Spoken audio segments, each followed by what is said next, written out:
Hello everybody, it is Fires here, and today we're going to be ranking every single boss in Ashen from 2018, from easiest to hardest. This was one of towards the beginning of Souls-likes. I haven't seen any other boss ranking videos on it, so I was playing through it again, and I figured I'd make a video on it. I love this game, I'm not gonna lie, the art style's amazing, and before the last boss, I'll give you, like, my general thoughts on the game, but I did do every boss, including the DLC, which is just one boss, and he's in here, but let's just get right into it with the first boss. The easiest boss in Ashen is Amiren, I think is how it's pronounced. It's the third boss in the game. You know, I felt like I was coming in here a little bit under-leveled.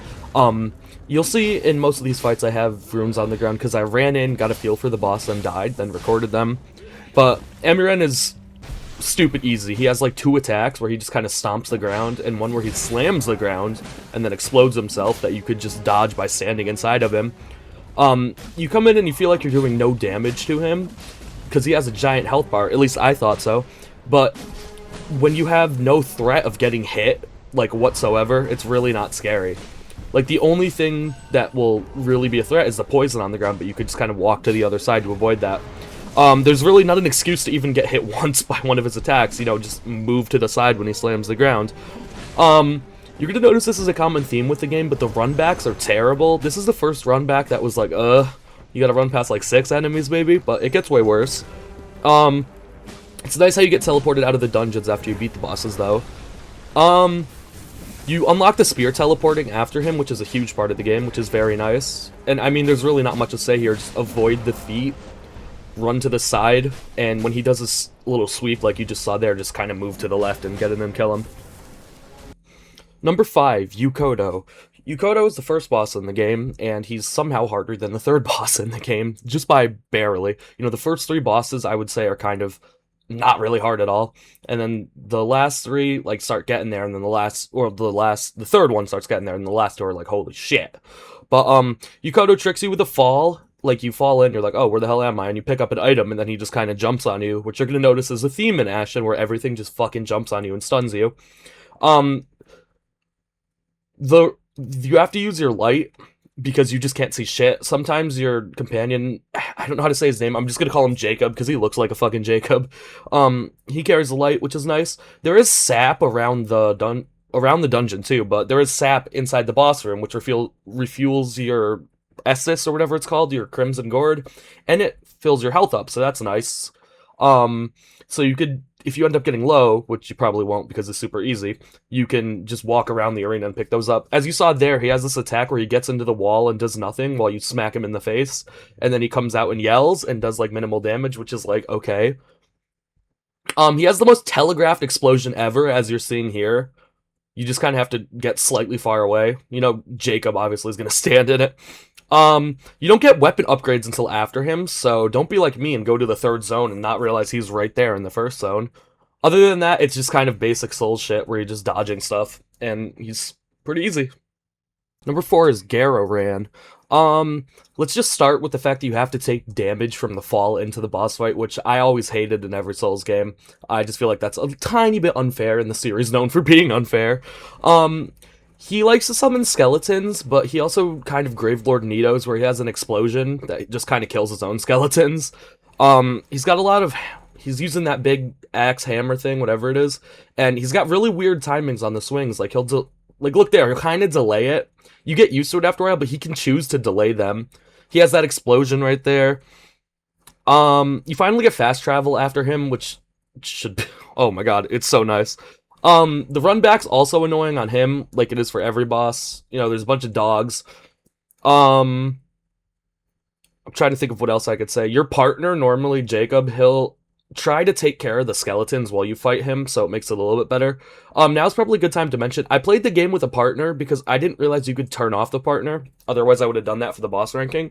But it's kind of just hidden in the settings. You can see he hits for a decent amount at the level you're at. You know, he's like about halfway through the game.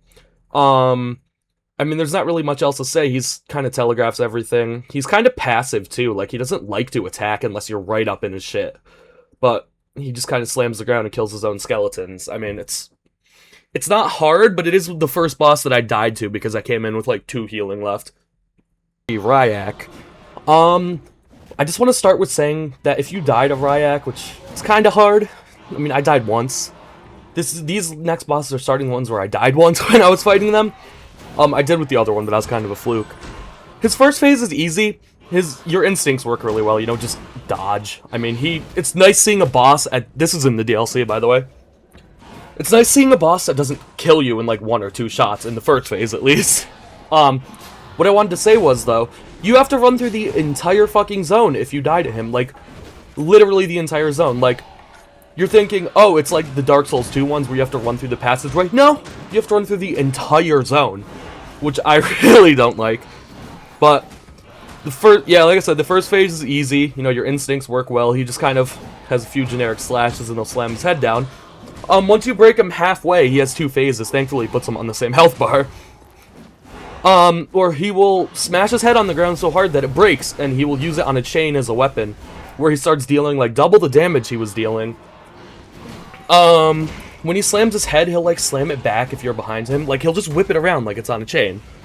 It'll explode when it hits the ground, and it'll deal, like, half your health. Or, like, if not 3/4 of your health if you get hit by it. But other than that, I mean, it's just kind of instincts. He's not terribly hard. Like, it was a fun fight. This is my favorite boss in the game. It's not terribly hard, but it is quite a step up from Garoran, or whatever his name was. Number 2, Sissna. The final boss, Sissna, the person you've been helping the entire way turns out to kill your mentor and then start trying to kill you because she wants to be the one to defend the Ashen. Before we do this, I want to talk about the relics. Once you kill Ukkoto, you get the relic that I have on, it's kind of like the Crystal Homing Soul Mass or whatever. I never took that off because it's amazing. And when you pair it with the shadow armor that you get from the palace, by the way, fuck that area, we'll get into that in a little bit.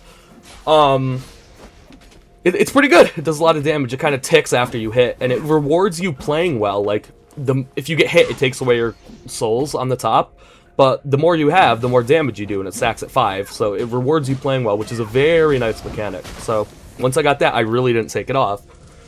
Same thing on Sissna as it was on Riak, where you have to run through the entire fucking area if you die to her. Albeit it's not as bad as his, it's just in the starting area. But, you know, her first phase isn't too bad. You could kind of just instinct your way. She fights like how you fight, where she kind of swings your mace like how you swing. You want to keep her away from the edges because she does tend to bug out a little bit when you're over there. And so will Jacob. But the first phase is alright, you know, she doesn't hit too hard. The second phase sucks. She dips into the pool, you think you kill her, and she gets a full health bar back, and she fucking turns into a spider, and does a Melania waterfowl dance, or like the fucking Arcaleo, whatever his name was from Liza P, where you have to just spam dodge. And if she hits you with a combo in the second phase, you're dead. Unfortunately, I don't have that much footage of the second phase on here, just because I killed her on a time I wasn't recording, which was annoying. But it's bad. It's really hard. It's a great fight, don't get me wrong, but it really fucking hurts. Let's see. She hits like a truck. I'm just looking at my notes. She does this random attack where she'll kind of like hit you and then just run away in the spider form and run across the arena and do nothing for like 20 seconds. And she doesn't like bring anything out or anything. She just kind of runs away from you, and it's weird. But I mean, that's pretty much it. She definitely died a bunch more times her than Riak, probably 3 or 4. And she's a worthy final boss, but nothing's as worthy as our last boss. Before we get into that final boss, I just want to give some of my points on the game, how I feel about it. The parkour in it is surprisingly amazing. You don't think of a Souls-like and you think of parkour, but you have a climb ability and you can run jump, and it's super nice. Like, you can normal jump and you can run jump. I wanted to give an honorable mention to Tuma and Suma for Siluran's first quest, and Gravix in the DLC. They're mini-bosses, but holy shit, they do not feel like it. They are fucking stupid hard to kill. It's ridiculous. They were harder than half of the bosses in the game. The last thing I wanted to touch on was how amazing the art style was. It kind of gives off the same vibe that the game Absolver did, if any of you guys played that, where everything's faceless, and it kind of fits the theme of the game, where nobody has a face, everybody's like just a soul trying to find like a home. That's why they're building the town up. And I think they really nailed that vibe in that setting, and I just think the execution was perfect. But let's get into our hardest boss. Number 1, Shadow of the Ashen. The hardest boss in Ashen is the Shadow of the Ashen. You get 2 helpers in the first phase, and it still feels like complete bullshit, I'm not gonna lie. Once again, I don't really have that much footage of the second phase, as, I killed them on the time. I think this must have taken me like 12 or 13 tries to kill him. He is a bitch. You deal, like, no damage to him after going through the worst area in the game, the Palace. It's literally like a 10-minute run to get to the Ritual Stone. It's like, holy shit. His first phase, he hits like a truck, as do half of these bosses. He'll take off half your HP with one hit.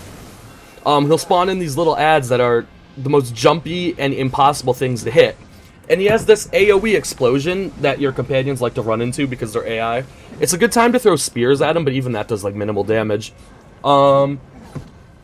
When you get him, like, halfway down, I think it was? Or maybe it's a full health bar, I don't remember. He'll phase, and he'll kill, your one companion, I forgot her name. And then he'll imbue his weapons with fire, and he does even more damage.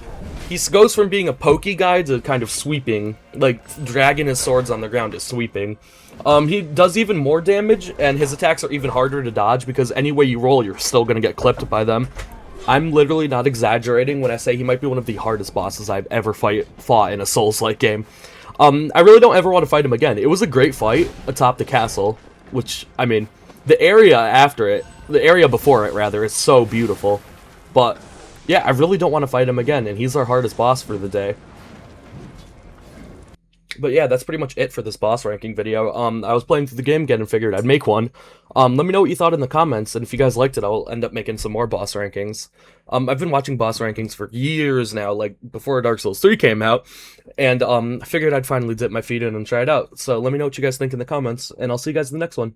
Peace.